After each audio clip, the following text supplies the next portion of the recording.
The story that the Chinese do not know how to fight appeared at the turn of the 19th and 20th centuries, when the Celestial Empire was in a long-term crisis. At that time, the country experienced two devastating opium wars, a joint invasion by several foreign armies, where Russia de facto played the main violin, and also experienced the full brunt of the war with Japan.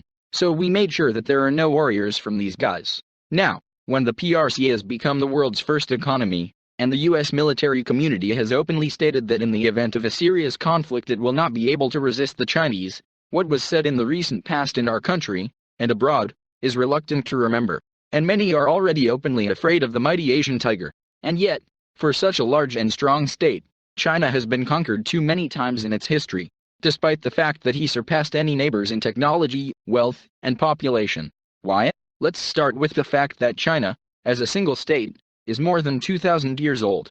During this time, many Eastern and Western empires arose and were destroyed, but the Celestial Empire is still standing.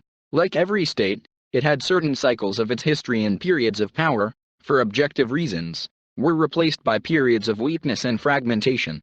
The country broke up into several fiefs, and ambitious neighbors had a chance to conquer it.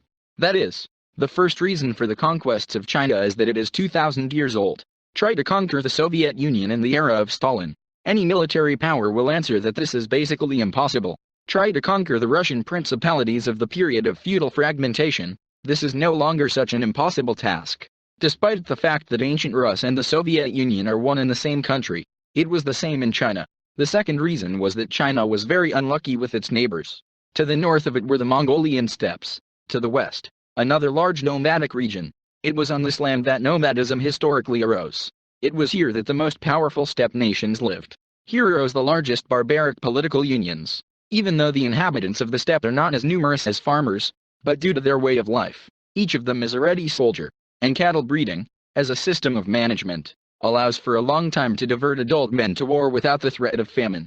Therefore, the armed forces of China and the army of nomads were commensurate in size. At the same time, the Chinese had to train their fighters.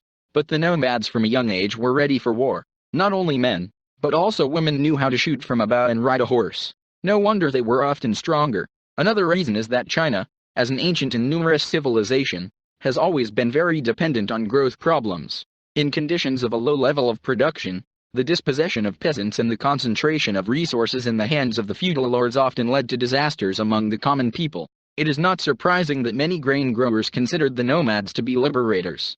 Moreover, after one or another barbarian king took the traditional Chinese title and began to use local officials in government. After that, the ruling dynasty was not much different from the national one, and there were always a lot of foreigners in the armed forces. Therefore, by the way, Chinese historians consider many conquerors to be the legitimate rulers of the country. They behaved like legitimate, and defended the interests of the indigenous population, and enjoyed the respect of their subjects. These three reasons led to the fact that the Celestial Empire was indeed conquered more than once. However, during the times of her power, she repeatedly gave the neighbors heat. Let's see how this country will spend the 21st century.